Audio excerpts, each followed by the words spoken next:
Buen día, mis hermanos. Diciembre 9. Un trabajo interno. Sino que cada uno es tentado cuando es llevado y seducido por su propia pasión.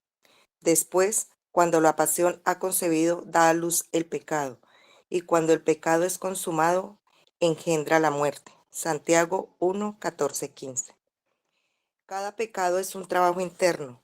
Como criaturas hechas a imagen de Dios, tenemos todo tipo de deseos, y nuestros deseos no son necesariamente malos. Sin embargo, como resultado de la caída, todos nuestros anhelos tienen un potencial asombroso para el mal. Incluso los deseos dados por Dios pueden ser distorsionados y usados para la maldad.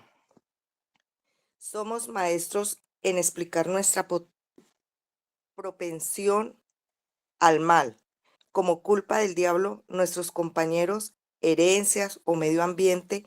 Las criaturas, sin embargo, dicen que son tentados por nuestros propios deseos.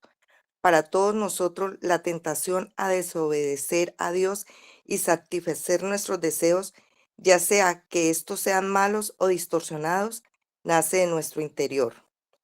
El diablo puede venir y atraernos, pero nosotros tomamos la decisión de desobedecer. Jesús dejó esto perfectamente claro. Lo que sale del hombre, eso es lo que contamina al hombre. Marcos 7:20. Cada tentación viene a nosotros cuando somos arrastrados y atraídos por nuestros propios deseos. La tentación, cuando se sucumbe a ella, eventualmente conduce a la muerte. El encanto de la tentación se ve tan claramente en la locura de los peces. Ven cebo, brilla y brilla, van por ello y se enganchan.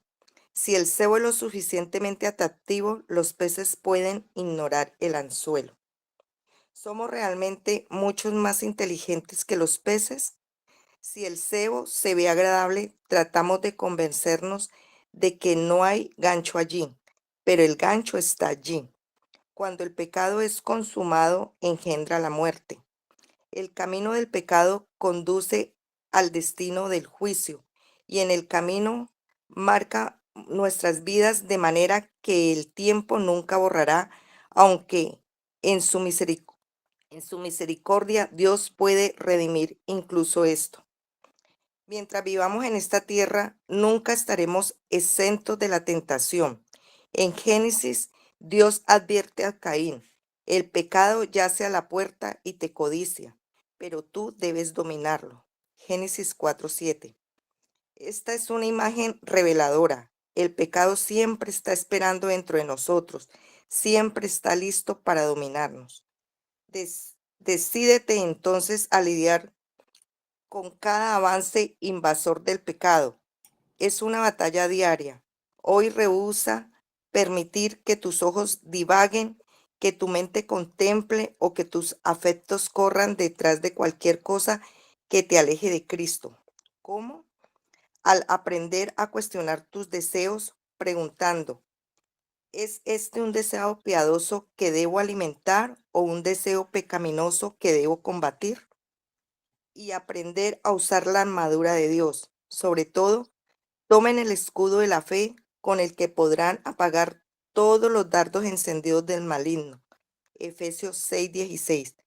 Porque es en tu fe, en el Hijo de Dios, como tu Rey y tu Salvador, que encuentras tanto el poder para mantener firme como el perdón cuando caes. Primera de Corintios 10:1-13. Gracias, hermanita Marta. Bueno, muy buenos días, los que se acaban de conectar. Como le escuchamos en el devocional del día de hoy, es el pan de cada día. Todos los días nos vemos tentados a pecar en contra de Dios y en contra del prójimo.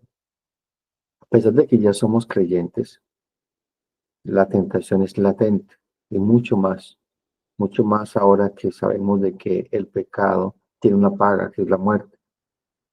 Y hemos visto a Cristo muriendo en la cruz por nuestros pecados.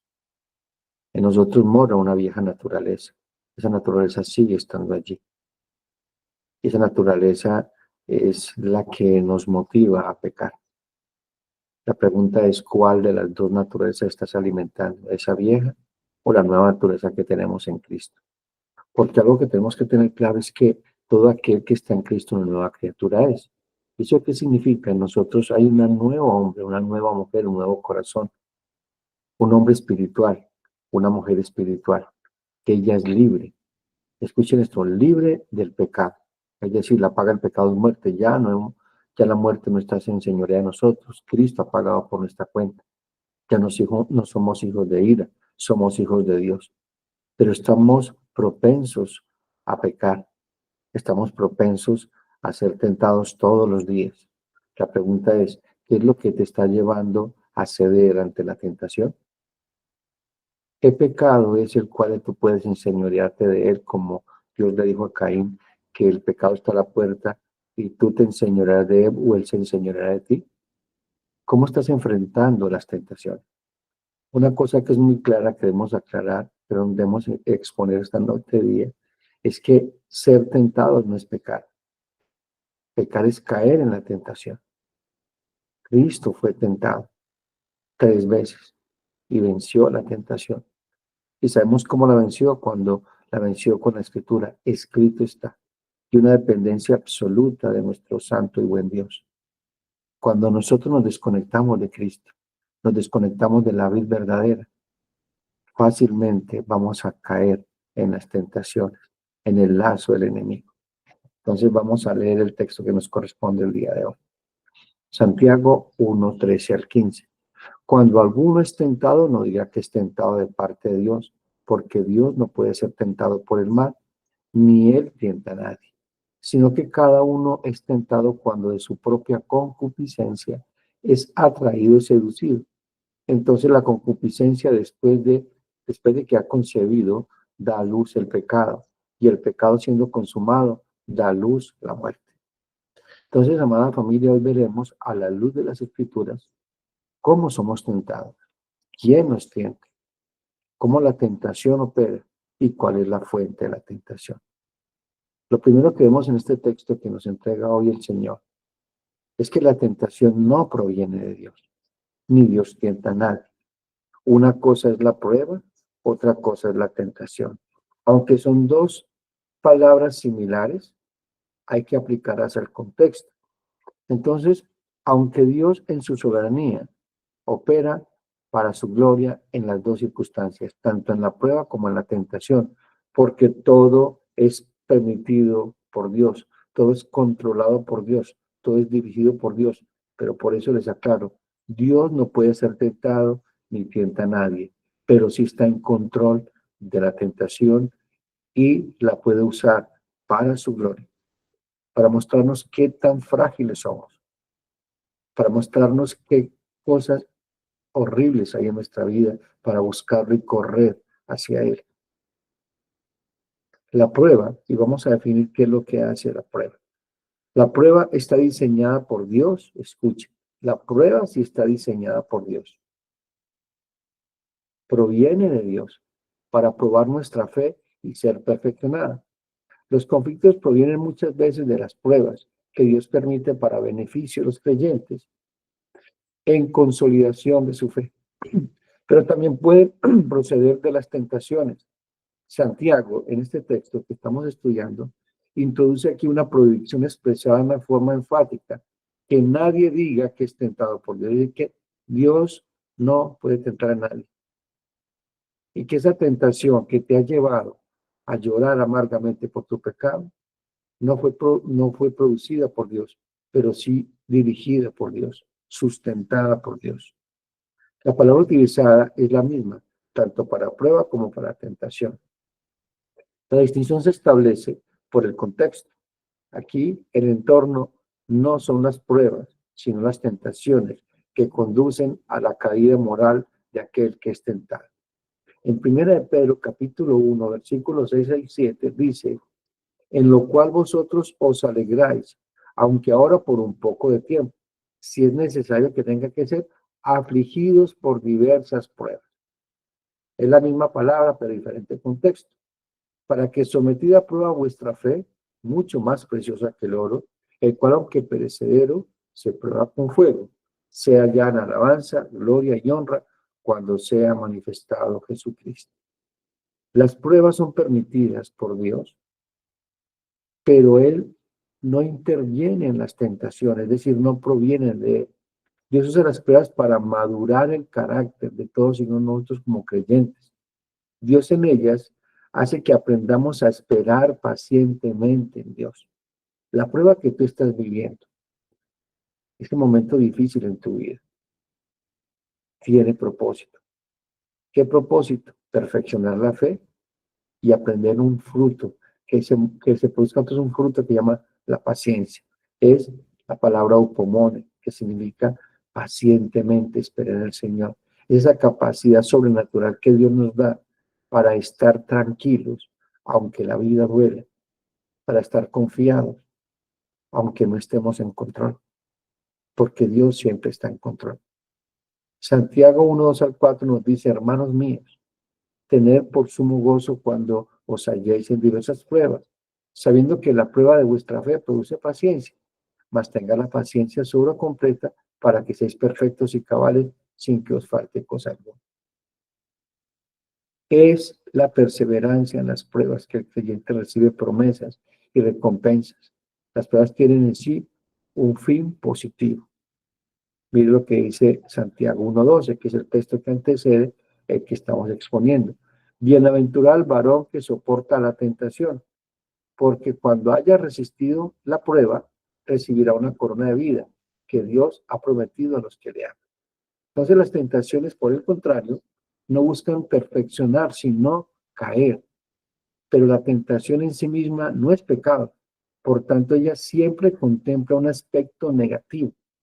La tentación siempre tiene un aspecto negativo. ¿Cuál es el propósito de la tentación? Es llevarnos a pecar contra Dios. Es llevarnos a deleitarnos en esos pecados en los cuales antes éramos esclavos. Ya somos libres, ya podemos decir no. La pregunta es ¿por qué tú no dices no a esa tentación? ¿Por qué no la evitas? ¿Por qué no la combates con la armadura de la fe? Que es lo que leía el devocional. ¿Por qué estamos tan propensos? Yo escuché a un pastor que decía, si no quieres caerte, no camines por caminos resbalosos. O sea, si no tú no quieres caer, evita la tentación. Nosotros sabemos en qué somos débiles. Nosotros sabemos en qué áreas de nuestra vida necesitamos ayuda. Y ese año tienes que buscar el trono de la gracia.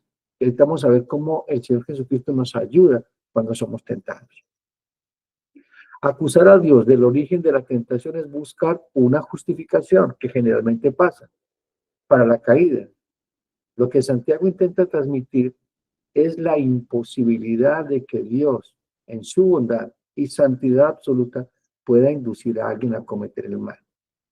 En la tentación del hombre que es tentado y cae en la tentación es de atribuir a Dios su propia responsabilidad. Y aquí llegamos a un punto muy importante. Nosotros siempre estamos buscando un culpable para nuestros pecados. Siempre estamos tratando de escudarnos en alguien. Y eso fue lo que hizo Adán.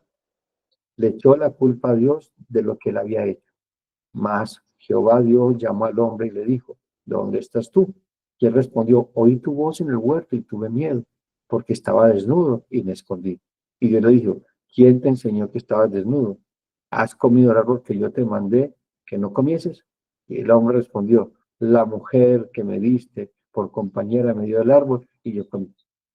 Mire cómo se escudó en Dios, es decir, le echó la culpa a Dios y a la esposa de su pecado. Lo primero que tenemos que hacer es reconocer de que somos pecadores y que el pecado mora en nosotros, porque es ese viejo hombre que está allí, que nos hace producir de ese corazón, es donde fluye todo. Cuando aquellos estaban antes en las iglesias carismáticas, veíamos la famosa guerra espiritual, y esa famosa guerra espiritual se centraba en ponerle nombre a los pecados, pecado de adulterio, pecado de la fornicación, pecado de este, pecado de otro, y le echamos la culpa todo al diablo. No es culpa mía, es culpa del diablo. Error, es culpa tuya. No es culpa de tu esposa, no es culpa de tu esposo, de tus hijos, es culpa tuya. contra ti solo he pecado. Esa vieja naturaleza quiere siempre escudar, sino reconocer que pecamos. Desde allí empieza todo. Dios no produce, no genera tentación. Somos tentados nosotros de nuestras propias concupiscencias. No le echemos culpa, al enemigo no está más de cosas que él no ha hecho. Si lo que hace él es que todas esas cosas que hay en nosotros, en nuestro corazón, lanza sus dardos, pone la tentación en el camino, pone los pensamientos incorrectos, porque eso fue lo que supone, ahí lo vamos a ver más adelante. ¿Por qué es que somos tentados? Luego dice el versículo 14, sino que cada uno es tentado cuando de sus propias concupiscencias es atraído y seducido. Concupiscencias son deseos, intenciones, pasiones. Pero los deseos y las pasiones no son pecaminosas en sí mismas, porque Dios nos entregó pasiones y emociones. Somos seres sensitivos. La pregunta es si esas sensaciones, si esas emociones, si esas pasiones están en contra de Dios. ¿Cómo lo sabemos? A la luz de la Escritura. Todo sentimiento, toda pasión, todo argumento debe pasar por la palabra del Señor. Es como un filtro, como un tamiz. Por eso dice la palabra, sobre toda cosa guardada, guarda tu corazón, porque Él mana la vida. Es decir, poner la palabra de Dios como una atalaya delante de nosotros. Si lo que estoy sintiendo, si lo que estoy pensando es contrario a la moral de Dios, debemos huir de ese sentimiento. Debemos buscar ayuda, correr al trono de la gracia, para recibir pronto y oportuno socorro en medio de la tentación. Entonces somos tentados porque nosotros hay una naturaleza pecaminosa. Ese viejo hombre que está viciado, así le expone Romanos 7, 15 al 20. Dice, porque lo que hago no me entiendo. Pues no hago lo que quiero, sino lo que aborrezco, esto hago. Y si lo que no quiero, esto hago, apruebo de que la ley es buena. Es decir, que el mandamiento de Dios es bueno, que es bueno que no mintamos, que es bueno que no codiciemos, que es bueno cuando dice, no matarás. De manera que ya no soy yo quien hace aquello, sino el pecado que mora en mí. Sí, el pecado mora en nosotros. A pesar de que hemos venido a Cristo en arrepentimiento y fe, seguiremos luchando con esa vieja naturaleza hasta el último día. Y entre más conocemos del Señor, más somos propensos a identificar pecados en nuestra vida que antes no podíamos identificar, porque estamos más cerca de la luz, que ese es el contexto de lo que dice el apóstol Pablo. Cuando él sabe de que hay situaciones que antes él no era consciente de que eran pecado, ahora lo sabe. Y dice, miserable de mí, ¿qué me librará de este cuerpo de muerte? Y luego dice, más dadas gracias a Dios por medio de Jesucristo, porque Él ya nos perdonó. Nosotros no somos perdonados porque dejamos de pecar. No, fuimos perdonados porque Cristo murió por nosotros en la cruz. Esto es lo que dice el apóstol Juan. Hijitos míos, no pequéis más. Pero si alguno de vosotros hubiere pecado, abogado tenemos para con Dios, nuestro Señor Jesucristo, y su sangre limpia todo pecado. Y aclaro esto no nos da licencia para pecar, sino para llorar por esos pecados en los cuales generalmente caemos. Y generalmente son pecados que nosotros les damos licencias, los alimentamos, nos desconectamos de Cristo, estamos más conectados al mundo, es decir, a los deseos de los ojos y a la gloria de la vida, más que a Cristo. Y es allí donde empieza todo. Cuando nos desconectamos, cuando empezamos a depender de nuestras pasiones, de nuestras emociones, empezamos a depender de nosotros, no del Señor. Este viejo hombre debe morir todos los días. No debemos alimentar.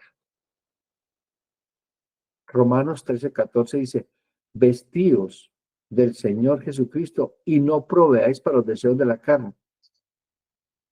Y aquí llega el punto que hemos hecho mucho énfasis en muchos devocionales. ¿Qué es lo que tú estás viendo? ¿Qué es lo que tú estás escuchando? ¿Cuánto tiempo pasas en la presencia del Señor? ¿Cuánto tiempo meditas en las Escrituras? ¿Reflexionas en el Evangelio? No se olvide que el Evangelio es reflexivo, nos muestra en qué condición nos encontramos. Y la necesidad que tenemos todos los días de un Salvador. La necesidad que tenemos de predicarnos el Evangelio. No se nos olvide que el Evangelio se revela por fe y para fe. Es decir, el Evangelio, la palabra del Señor, la salvación de Dios se revela es por creer en Jesucristo. Y ese creer en Jesucristo me lleva a una vida nueva, a andar en buenas obras, a no proveer para los deseos de la carne. Efesios 4, 22 al 24 nos dice, en cuanto a la pasada manera de vivir, despojados del viejo hombre. ¿A quién le toca que despojarse? Pues a ti y a mí. Ya tenemos la capacidad de hacerlo. Tenemos la capacidad de mortificar ese viejo hombre, de mortificar el pecado, no que el pecado nos mortifique a nosotros. Porque dice el apóstol Pablo, que está viciado conforme a los deseos engañosos y renovados en el espíritu de vuestra mente.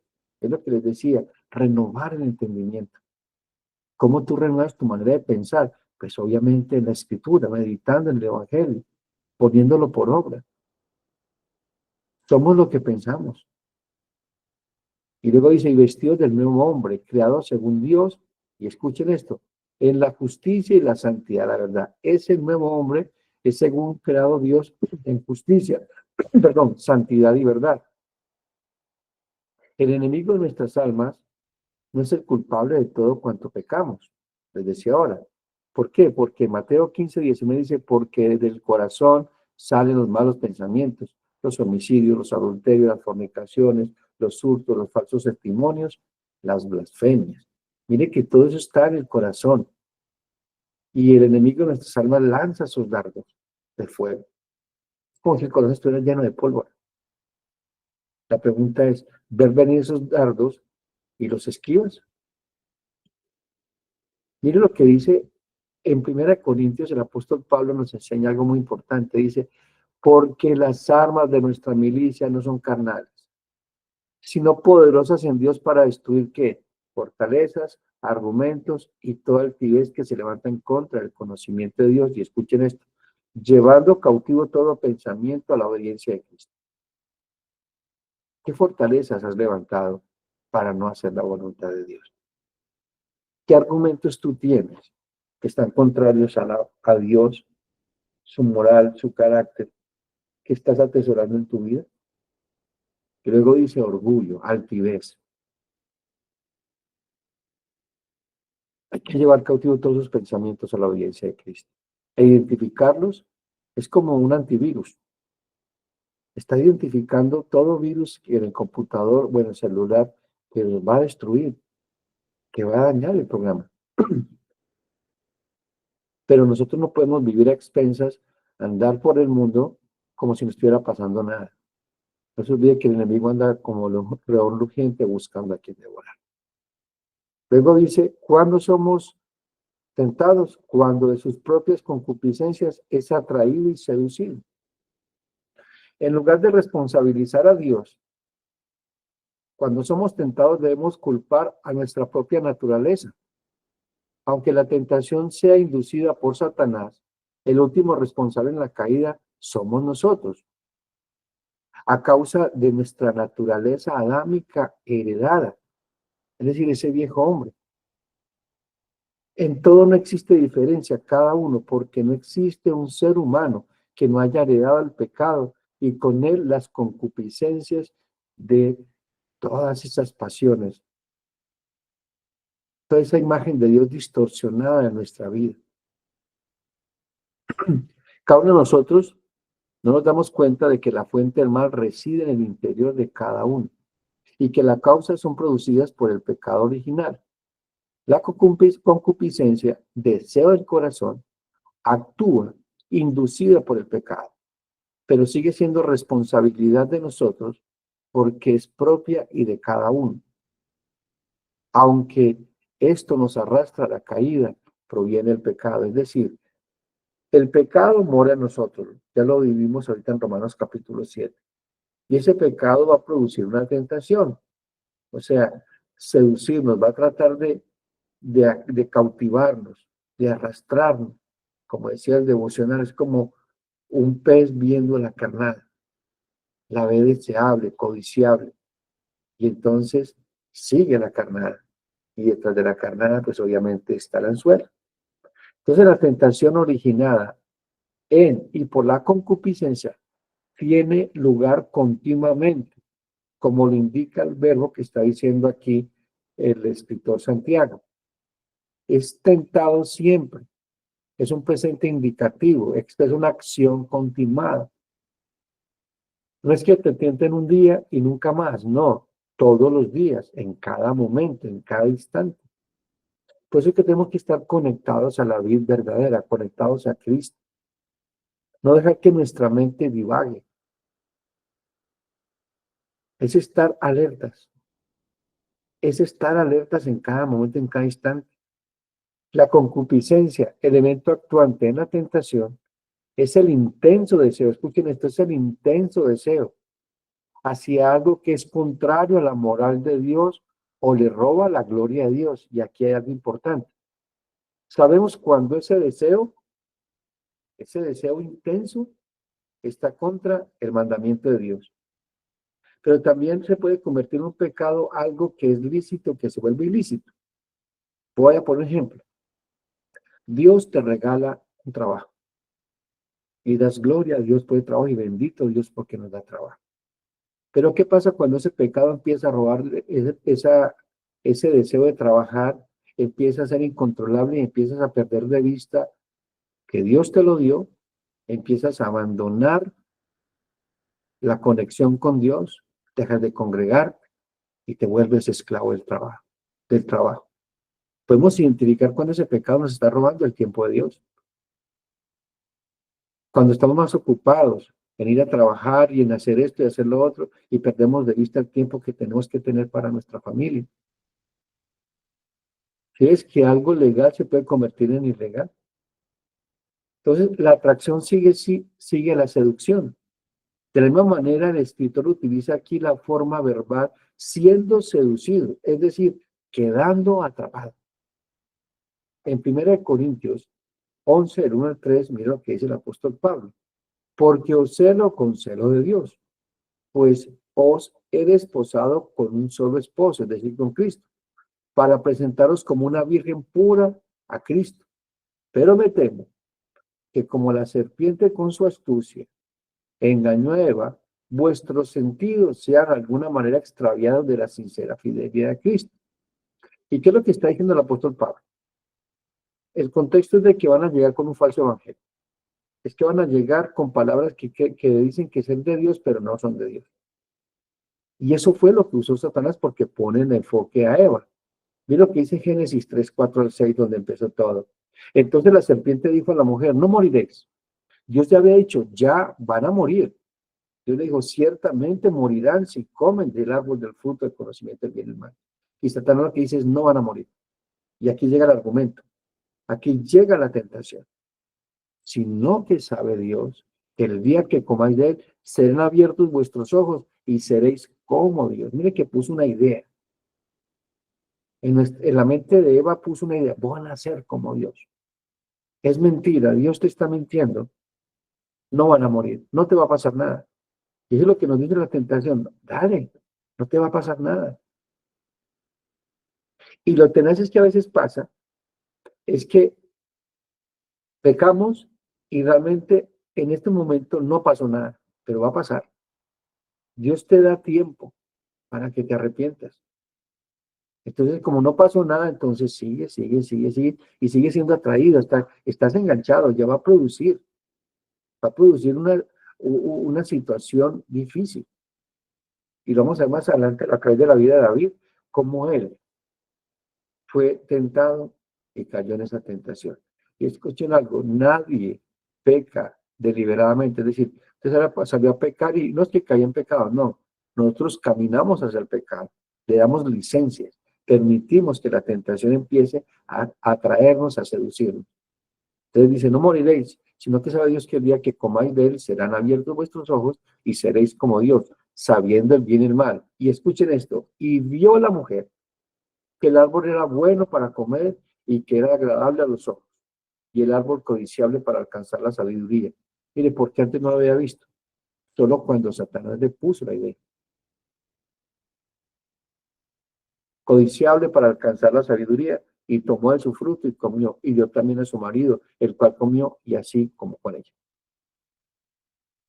Entonces, la concupiscencia, después de que ha concebido, da a luz el pecado, y el pecado siendo consumado, da a luz la muerte.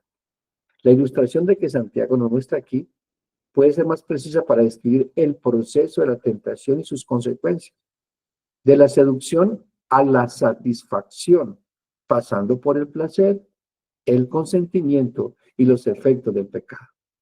Se trata del pecado consumado, que luego de su nacimiento produce un fruto consumado, que es la muerte.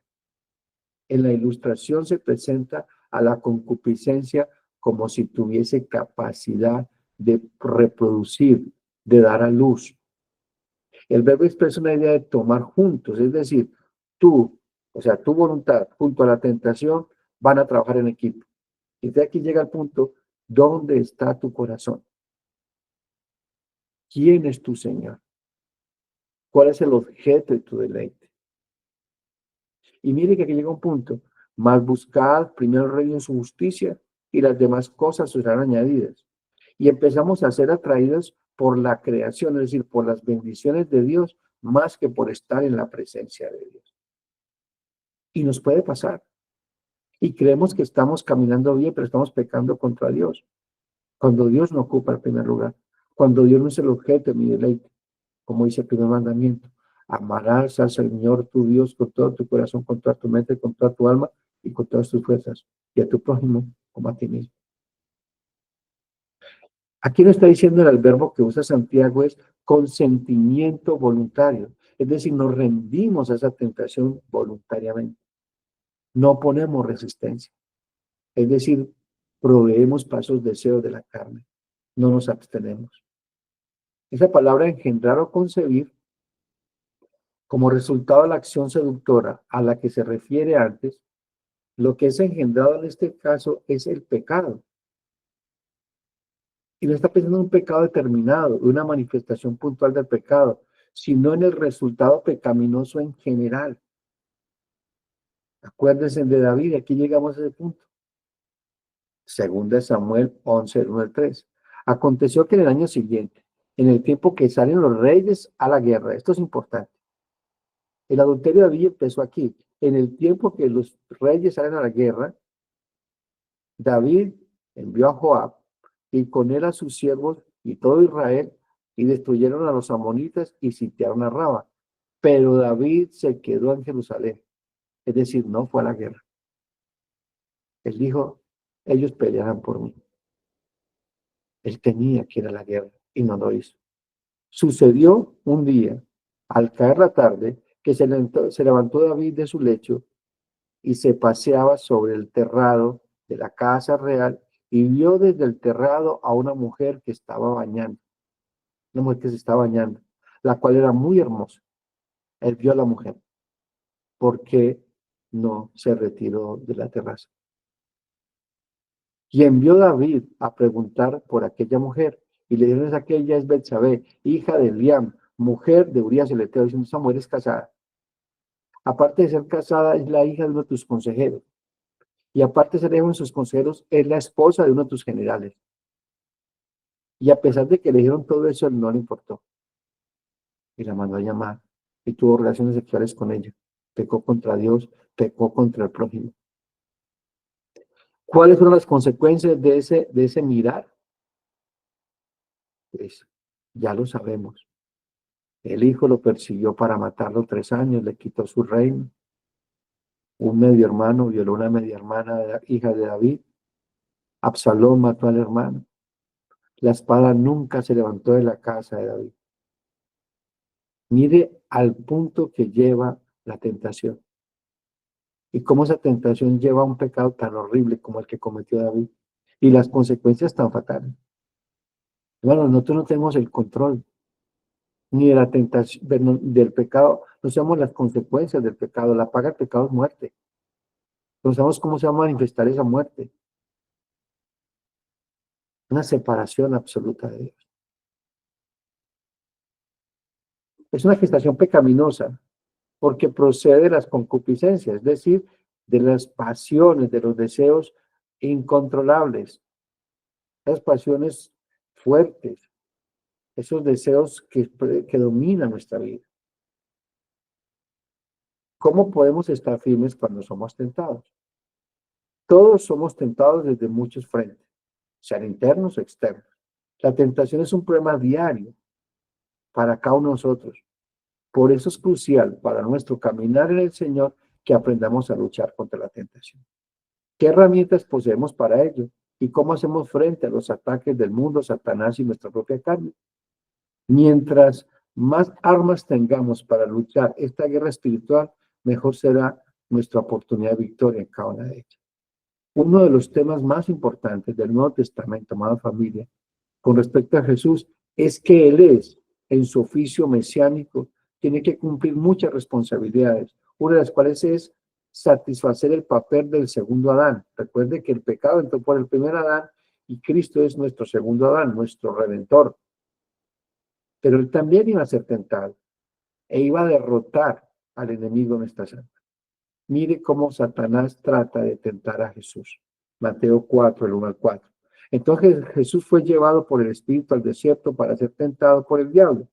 Mire, ¿quién nos llevó al desierto? El Espíritu Santo, para ser tentado por el diablo. Y después de haber ayunado 40 días y 40 noches tuvo hambre. Mire donde empieza una tentación, en una necesidad, tuvo hambre. Y vino a él el tentador y le dijo, si eres hijo de Dios, es decir, si eres la segunda persona de la Trinidad, si realmente tienes poder y autoridad, mira estas piedras que se convierten en pan. Jesús tenía poder y autoridad, era Dios. Y luego dice, y mire cómo Jesús enfrenta al enemigo. Y respondió y dijo, escrito está. Fue a las escrituras, fue a la palabra de Dios. No solo de pan vivirá el hombre, sino de toda palabra que sale de la boca de Dios. Es decir, Cristo está dependiendo absolutamente, aunque es Dios y era Dios, está dependiendo de Dios Padre. Es una dependencia absoluta, y una dependencia absoluta a la palabra del Señor. Y ustedes van más adelante que el mismo Satanás usa la escritura para hacer caer al Señor Jesucristo. Pero también citó a las escrituras, le dijo, al Señor tu Dios, escrito está, al Señor tu Dios no tentarás y al solo servirás. El Señor estaba aquí dependiendo de la escritura. Cristo estaba citando la palabra del Señor. Deuteronomio capítulo 7, cuando el pueblo de Israel sale del desierto al desierto de Egipto. Sale de Egipto al desierto. ¿Y qué dijo Moisés? Dice, acuérdense por todo el camino con que Dios ha traído, donde te ha probado, te ha afligido, donde te ha hecho tener hambre, para que veas que no solo de pan vive el hombre, sino toda palabra que sale de la boca de Dios, para que vean cómo Dios proveyó alimento a través de su palabra. Cuando le dijo a Moisés que iban a llover codornices, que iba a llover maná. Nosotros dependemos es de Dios, no de nuestros sentimientos, no de nuestras emociones, no de nuestras situaciones, dependemos es de Dios. Cuando Adán y Eva estaban en su prueba, recordamos que la serpiente se acercó con Eva con una pregunta, con que Dios os ha dicho, no comeréis de ningún árbol de huerto. Siempre la tentación opera desde una necesidad, necesidades legales, que se vuelven ilegales cuando la tomamos fuera de la voluntad de Dios, fuera del tiempo de Dios y violentando la moral de Dios. Cristo nos enseña cómo Él mismo se sometió a Dios y dependiendo de su palabra y la provisión de Dios. Adán y Eva dejaron de depender de Dios y quisieron ser sus propios dioses. Lo primero que hará la tentación en equipo con el enemigo de nuestras almas es que dejemos de depender de Dios y su palabra y seamos autosuficientes. Pablo, en primera Corintios capítulo 1, versículo 9 dice, pero tuvimos en nosotros mismos sentencia de muerte, para que no confiésemos en nosotros mismos, sino en Dios que resucita a los muertos. Cristo, nuestro Señor, Rey y sumo sacerdote es poderoso para socorrernos cuando somos tentados. Y con este versículo termino, Hebreos 2:18. Pues en cuanto Él mismo padeció siendo tentado, Cristo fue tentado como uno de nosotros, y en mayor magnitud. Y dice, es poderoso para socorrer a aquellos que son tentados.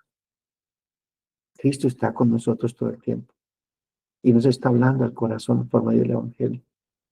Cuando somos tentados, nos ayuda a identificar esa tentación y nos dice, vengan a mí, que yo los haré descansar.